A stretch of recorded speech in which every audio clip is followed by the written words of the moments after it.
You know, the words that Donald Trump used today, enemy from within, I mean, that's Hitler-esque. That is right out of Nazi Germany. That is not constitutional speech. That is not the speech that we stand for in this country, where we believe in the rule of law.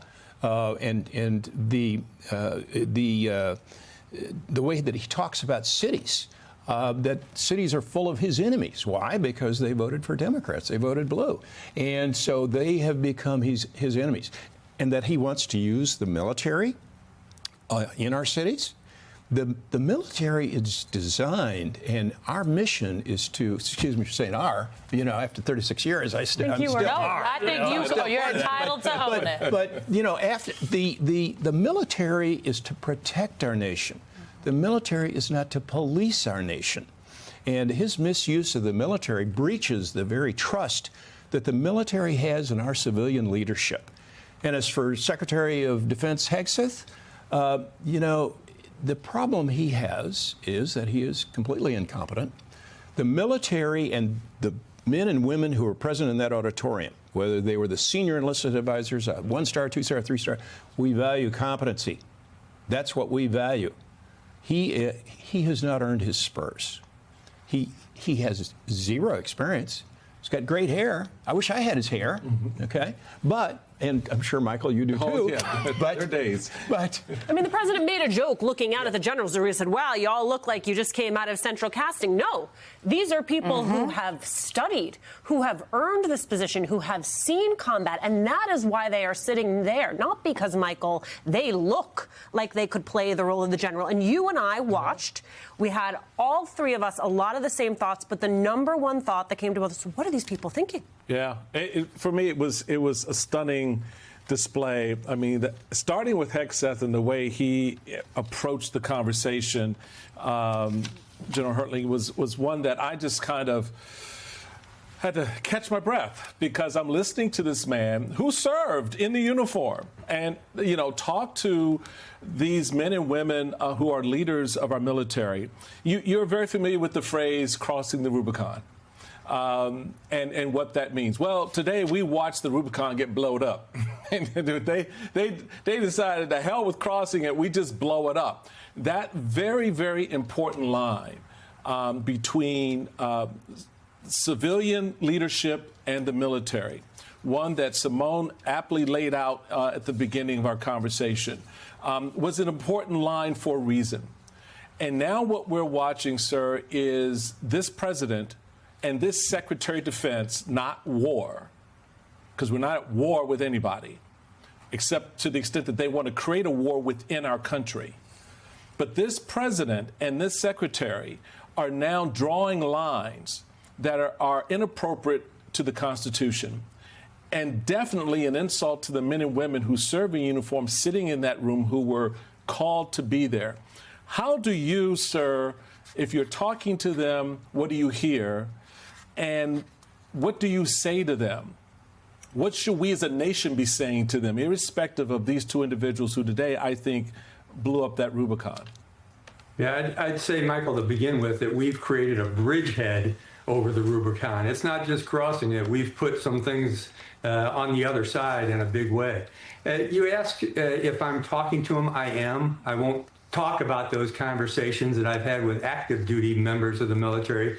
But the ones I've talked to are insulted by what happened today, especially the women that I've talked to, some of the women that I've spoken to. I know the men and women that were in that room. Many of them work for me. I haven't been retired that long.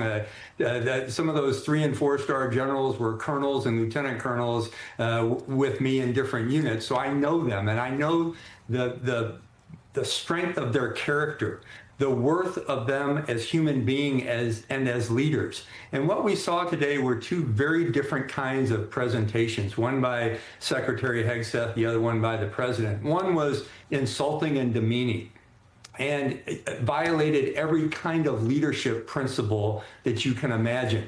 There's one specific important principle, is that you praise in public and you discipline in private. Well, we had a Secretary of Defense who purposely brought people into an auditorium with one camera that they got to choose, And in fact, in front of the entire nation, he basically berated them. And my jaw was dropping too as I watched that portion of the ceremony today. And yes, Secretary Hegseth did serve. And truthfully, he talked to these senior ranking officials who have many more years of experience than he does, much like he probably talked to his platoon as a platoon leader. And that was the difference. And he was probably not that good of a platoon leader. I don't know for sure, but I would guess that based on, first of all, some of the things in his book, which, by the way, he quoted today, quoted from his own book to these generals and admirals, which I found a little bit discouraging. But then you transition to the president, who for 70-some minutes told a lot of lies that have all been fact-checked. He included some facts that the men and women in the room know more about than he does. When he said he solved 7 wars, I guarantee you there were generals and admirals from those war zones who will say, not so fast, bud, we're there. And none of these wars have been solved or completed. There's been no peace agreements in any of these locations. So, that's just an example of some of the things we saw today. And to get to your key point, I think, Michael, is yes, it politicized the military and it put a further wedge in that civil-military relationship, which is so important to any democracy. There's a lot of people asking me, and I'm sure General Earhart feels the same, how come the generals aren't doing something? How come the generals don't say those? And it's because we don't do those things. That's called a coup. And in a democracy, you try to do your very best to support the individual who got the most votes in the election. And unfortunately, well, I won't say that, but Mr. Trump got the most votes, and Secretary Hegseth was commissioned into this job by a vote from the senators. So these are the individuals we have to work with. And that's what those very stoic, straight-faced military personnel did in that theater today. And quite frankly, I'm proud of them. And I'll say one more thing. I'm exceedingly proud of all the men and women I served with over 4 decades. And they are not anything like Secretary Hegseth described today.